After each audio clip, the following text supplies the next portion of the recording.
want to introduce yourself, your full name, party, what you're running for, and where you're from? Sure. I'm Michael Dougherty. I'm a proud Democrat. I was born in Brooklyn, New York, because I'm the grandson of Irish immigrants who came over on the boat with nothing but the shirts on their backs. And they settled in Brooklyn, and that's where I was born, and I grew up in New York. I'm the elected district attorney for Boulder County, and I'm running for Attorney General of Colorado. Beautiful. All right, Michael. What is an attorney general, and what do they do? To me, the Attorney General is the people's lawyer. The Attorney General defends the people of Colorado on a number of different fronts, including standing up against the federal government whenever the lawless Trump administration violates the rule of law and harms Coloradans. It's the AG's responsibility to go to court, protect Colorado, our people, and our funding. Beyond that, the AG's office really has a role in the lives of everyday Coloradans, all the time. So public safety, reproductive health care, environmental protection, our water, consumer protection, civil rights, the list goes on. The AG truly is the people's lawyer, and I'm the one candidate who's worked in that office, and I've been a leader in that office. And also as an elected DA, I've seen how important it is to have people with a proven track record of standing and fighting for justice and the rule of law for all Coloradans, including marginalized and vulnerable communities. All right. What are kind of your goals for Attorney General? Can you just touch on those? Sure. So first and foremost, it's about protecting Colorado from the federal government. And that would be true regardless of who's in the White House, but it's particularly necessary right now with Trump violating the rule of law on a regular basis and harming Colorado, and also denying Colorado our funding. So as AG, I'm going to protect Colorado every single day. Beyond that, there's a number of things that I have a vision for the future on. So protecting our democracy is the crisis of today. But going forward, we have to protect our water. The scarcity of water is something we're also aware of, and when I travel the state of Colorado, it's often the first question I get. Is what are you going to do about our water? And the AG plays a key role in battling other states and the federal government when it comes to, for example, the Colorado River Compact, but also blocking these buy and dry schemes that private equity firms try to pull on communities that are struggling financially, and holding corporate polluters responsible. And when I was the head of the criminal section for the Attorney General's office, that also included the Environmental Crimes Unit. That office has to step up and do even more. With the federal government rolling back the Environmental Protection Agency, the feds are not helping at all right now in environmental protection, so the AG's office has to step up and do more. And on public safety, to me, it's always been a two-prong approach. We have to improve the addressing of underlying needs that bring people into the justice system. So, for example, mental health disorders and substance abuse. We have to do more as communities to help individuals who are struggling with those problems, but also make sure the rule of law is enforced. And having handled major cases, I have experience in what it means to lead through times of crisis for a community and fight for justice. And for example, I handled the King Soopers mass murder case. I prosecuted that case myself and took it to trial, and he was found guilty of all charges. And it was an honor to fight for the victims, their families, and the community. I most recently just finished the Pearl Street firebombing case, which was a horrific attack, and we had 29 victims in that case. The defendant pled guilty to all charges because of our work on it, along with law enforcement. But the trial I had most recently, because I truly believe if you're going to be a leader, you should be able to do the work you ask of others. So I still handle cases even as the elected district attorney. I had a trial in December where there was a fire department captain who sexually assaulted 5 women through his power and command of the fire department, including a 17-year-old intern. And I prosecuted that case myself because it's about doing justice without fear and without favor. So whether it's a police officer, firefighter, elected official, or ICE, people have to be held accountable when they violate the law. Okay. Why do you keep on taking these cases personally? You know, once you become Attorney General, will you still be prosecuting all these cases on the side alongside with other cases that might be in the forefront of Attorney General? Yes. And I've just always believed, first of all, I love the work, but I've also, in the role that we play in helping people through really difficult times, but it's also about, as a leader, demonstrating to the staff what it means to lead with integrity and with passion and a commitment to doing justice. So many years ago, when I was at the Manhattan District Attorney's Office, I was the deputy chief of the sex crimes unit, and I was responsible for supervising 50 sex crimes prosecutors, handling some of the most difficult cases we have in the justice system, and fighting for justice for the victims. And I was offered a position in leading the office and running the office day to day, an office of 1,300 people. And the only request I had when I was offered the position was, I still need to handle cases myself. And the district attorney allowed me to do that, and I took that position, and I still continue to handle cases. And that's how I've been in every position I've had, because I really believe that I should be willing to pitch in and help including on misdemeanor cases. So occasionally I'll try a misdemeanor case in our office just to make sure that I'm fully embracing what the challenges are that the staff have and helping them through those challenges. Okay. What's something about you that a lot of people don't know? So I'm a runner. People might know that now because we just did an ad where I'm running around the Supreme Court building and the Attorney General's office over and over again. But I'm an ultra runner, and actually running is part of what brought me to Colorado. So I came out here to run the Pikes Peak Marathon, came out here to run a 24-hour relay, and every time we would come out here, my wife, Antonia, and I would be back at the airport looking at one another saying, why are we going back to New York City? And that's something I've always been committed to. And throughout this campaign, we've traveled over 25,000 miles since the campaign started on nights and weekends alone. Because if you're going to be the people's lawyer, it's about showing up for all the people of Colorado. But a lot of the campaign, because it's a ton of work, I think of running as a great metaphor. So I've run the Leadville 100 twice. I've done 50 milers all around the state of Colorado, and sometimes I reflect on those races, and it inspires me to keep working hard and keep doing everything I can to push ahead. What makes you keep on, when you were in Brooklyn, New York, what made you keep coming back to Colorado? What made you just even potentially move here and start running for Attorney General? What was your thought process behind it? Well, it's such a beautiful place. It's a really special place. I wanted to raise my kids in Colorado, and when our twins were born, we realized that the window of time between their birth and them going to school was suddenly real, and we started to give more serious thought to it. And at the time, the Attorney General's office was starting a wrongful conviction project to identify wrongful convictions here in Colorado. And Antonia and I determined that if I was lucky enough to be put in charge of that project, we would leave New York and leave our families behind and move to Colorado so I could work as the head of that project. And then 10 months after we arrived, I was put in charge of the entire criminal section for the AG's office, and I was made Deputy Attorney General. So I've been a leader in that office, but we never looked back. We had a great life in New York, but never looked back when we moved, because Colorado is just a truly special place, and I feel really fortunate to have raised our family here. Okay. You've dealt with a lot of cases on crime and public safety. I've seen that you are very, very passionate about it, and that's kind of like your main focus. How do you plan on keeping up with that as Attorney General? So a couple things. First, the AG has a wide array of responsibilities, and having worked there, I know, and I'm passionate about the work of the AG's office as well. But I would say public safety and criminal justice reform have to be and will be, for me as Attorney General, key priorities for the AG's office.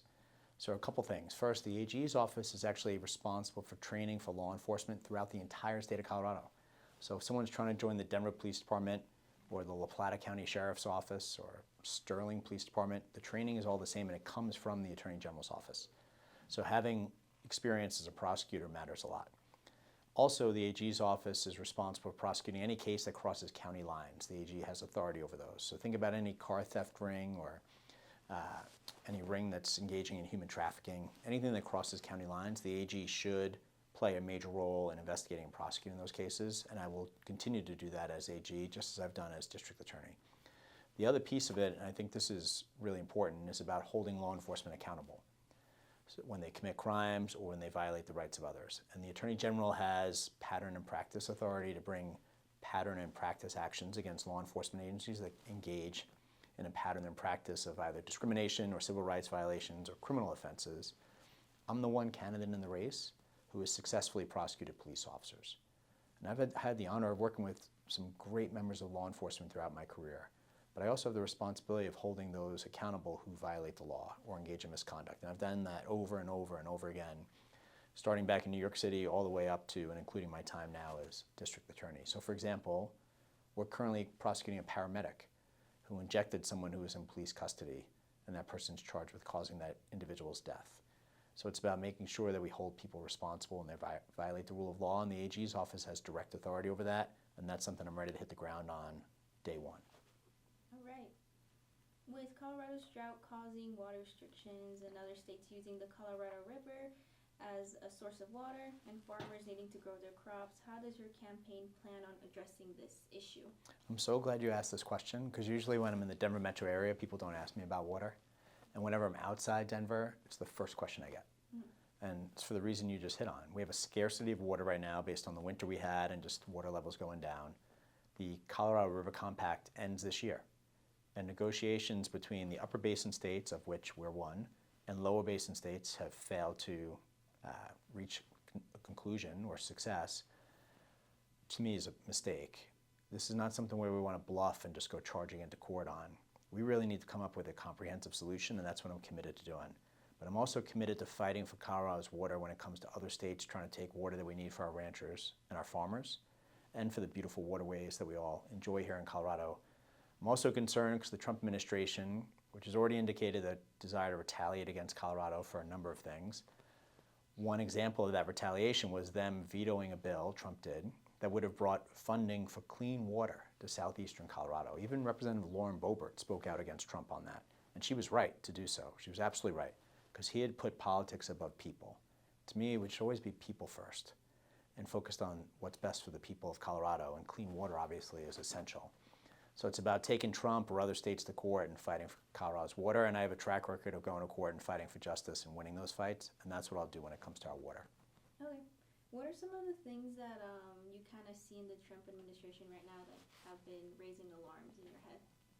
So funding is one, where the Trump administration has tried to cut off funding for Colorado, even though the president doesn't have the authority. It's up to Congress to determine where funding should go. So that's why we've been successful in the court of law. But I would say even more egregious than that in some ways is on the first day Trump took the oath to follow the Constitution, he also issued an executive order revoking birthright citizenship.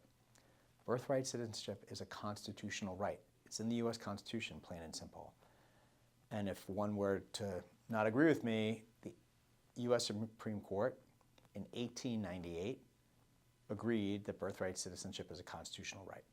So on that first day in office, Trump issues this order revoking birthright citizenship. That could have resulted in the deportations of thousands and thousands of people who built their lives and their families in Colorado and across the United States based on that constitutional protection. Our current Attorney General, Phil Weiser, did the right thing and took Trump to court. And that's the only reason those deportations have not happened. So that case is now pending in front of the U.S. Supreme Court. And as Attorney General, I'm going to stand and fight for immigrants, and I'm going to stand and fight for what's right. Beyond that, another example would be when the U.S. military was ordered to police American cities. Trump ordered the National Guard into various cities around the United States. And it's only because the attorneys general from those states took Trump to court and they won and won and won and won. Each one of those cases were victories that the U.S. military has pulled back from our cities. So we're at a time where the threats against our democracy are real.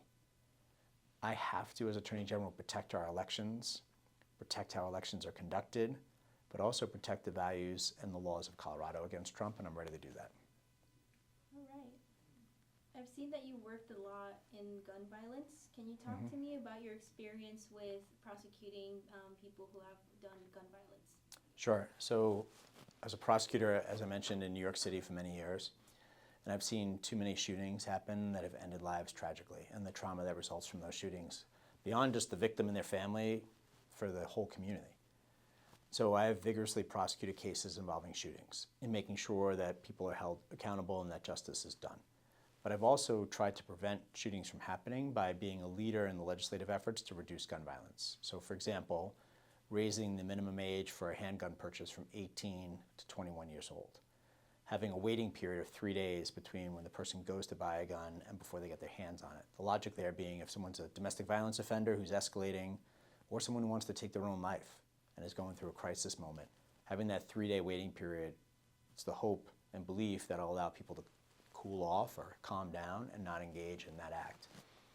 Beyond that though, and this is something I'm really excited to take statewide, I launched, along with nonprofit partners in Boulder County, an effort because we recognize that so many of the shootings we have in the metro area are with stolen guns.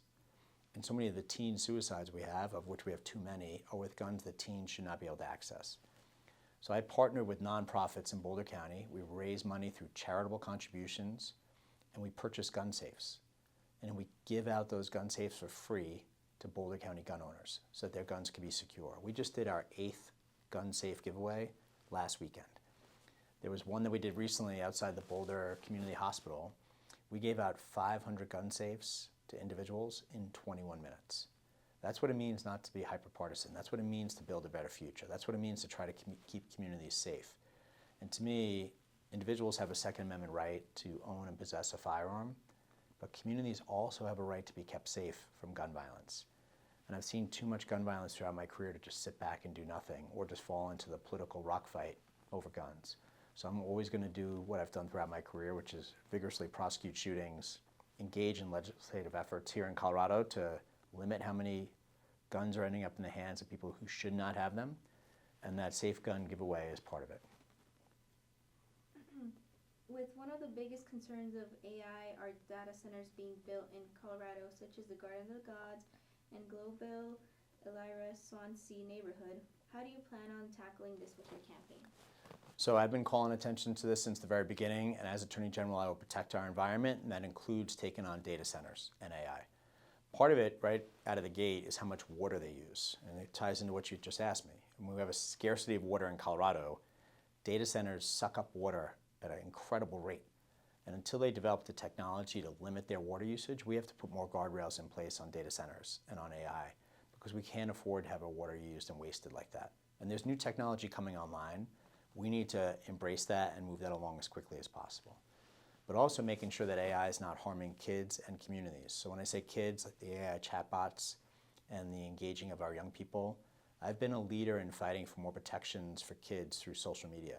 So limiting, for example, gun dealing over social media, drug dealing over social media, and child sexually exploitative material through social media apps, something I've been very focused on. That last piece is why I launched the first DA human trafficking unit in the state of Colorado, because we have to focus on how kids are being preyed upon now, and it's not happening on street corners, it's happening online through social media apps. So I want to make sure that we strike the right balance between community safety and individual rights, particularly when it's kids. And that's the kind of work I've been doing. But with AI, it's about recognizing it's a new technology, it is here to stay, it is amazing, but we have to make sure we have guardrails in place to protect the safety and health of Coloradans, and I'm committed to doing it. All right. Tina Peters has been free for 25 days. What are your thoughts on this? So she should never have been released by Governor Polis early. It was an outrageous miscarriage of justice. She violated her office, she engaged in public misconduct, and she undercut the integrity of elections when we need that more than ever. We have election deniers all around the country. That's tearing our country apart. So the idea that one of these people, an election denier who engaged in criminal acts for which she was found guilty at a fair trial, she got special treatment by Governor Polis because she's a political crony of Donald Trump. And I want to be really clear here. If Governor Polis said her sentence was too long and then also looked at every other sentence of the same length, I would have had more respect for that. But to say that he's releasing her because her sentence was too long, there are thousands of people, and far too many people of color, who are sitting in state prison who didn't get that treatment or that attention or that release. And now she's out. You mentioned 25 days. She has spent most of those days, again, denying that elections are fair and calling for the arrest and prosecution of Democratic elected officials, except for Governor Polis. To me, what happened in the beginning of that case is how the justice system should work. We should not have a two-tier justice system. We shouldn't have people treated differently because they're white, wealthy, and well-connected. That's what happened with Tina Peters most recently. But at the start, the case went the way it should, where you had a Republican district attorney, Dan Rubenstein, who acted with integrity, didn't sweep it under the rug, but launched a full investigation. And then he contacted the Attorney General's office, and Phil Weiser had a team go assist Dan Rubenstein. And they presented the case to the grand jury of Mesa County community members, largely Republican community. They indicted her, they charged her. Case moved forward, case went to trial, and she was found guilty, again, by a Mesa County jury, largely Republican community. She was guilty. There was no misconduct by anybody involved. They fought for that case with justice, and they did it with integrity, and I'm honored to have the endorsement and support of Dan Rubenstein for my campaign for Attorney General. But she should not have been released. I think it's just a terrible decision by Governor Polis. If Polis was in front of you right now, what would you tell him? Everything I just said. I've been very public. And Governor Polis and I at times have disagreed on certain issues, and we've been able to have direct conversations about that. I respect his authority as governor, and he's done a lot of things that I agree with too. But the release of Tina Peters, to me, was a failure. All right. What makes you stand out from the other Democrats running for Attorney General? So a couple things. First, I have a lot of respect for the others on the ballot. And when you look at, I don't know if you looked at any of the candidate forums that David Seligman and Hedel Doshi and I show up for, because we show up for all of them. The three of us have mutual respect, and we all agree that the people's lawyer means showing up. So we do these candidate debates and forums, and there's genuine friendship and respect there. But to answer your question, I'm the only candidate who's worked in the Attorney General's office. I'm the only candidate who's been a leader in the Attorney General's office and handled cases all around the state of Colorado. That's why I'm the one candidate who's been endorsed by former U.S. attorneys. So the federal prosecutors for Colorado have endorsed my campaign. District attorneys from both sides of the aisle have endorsed my campaign. So not just the Democrats, but also Republican DAs, because they recognize I'm going to fight for justice and do it with integrity. We may disagree on a whole host of issues, including who should be in the White House, but when it comes to taking Donald Trump to court, they know and they believe that I'll do it for the right reasons and that I'll win those fights for Colorado. But also law enforcement around the state has endorsed my campaign, as well as progressive fighters like Representative Joe Salazar. And most recently, I got the endorsements of the Denver Post and the Durango Herald. And that's because I have a proven track record of fighting for justice and being a leader of major public law offices. And that last part, being a leader of a major public law office, is really important because the Attorney General's office has 724 public servants working there. It's the largest law office in the state of Colorado. And having led 1,300 people at the Manhattan DA's office and having been a leader all throughout my career, I have the experience to hit the ground running on day one. And having a proven track record is why people should have confidence that I'm ready to do that as Attorney General. All right. Is there anything else you would like to say or touch on that we haven't touched on yet? One thing we haven't touched on is affordability, which I view as a crisis point here in Colorado. People are working harder than ever, but struggling more than ever to put food on the table and pay rent or pay their mortgage. And the AG plays a crucial role in this by holding scammers accountable, stopping price gouging, and also with the antitrust power of the AG's office, blocking mega corporations from consolidating and then driving up prices on consumers. So for example, King Soopers and Safeway, we're gonna engage in a merger. And if you have one supermarket on one side of the street and the other supermarket on the other side, but they're owned by the same person, competition goes down and prices go up. Attorney General Phil Weiser did a great job blocking that merger. And that highlights the antitrust power of the Attorney General's office. And it's something that I'm passionate about, and making sure that we're putting people over profit. And there's too many examples right now of mega corporations who are using their corporate interest and profit margins to drive up prices and make Colorado less affordable for people. So as I travel the state and I ask people, what's your greatest concern? The two answers I hear most, in addition to Trump, are affordability and crime.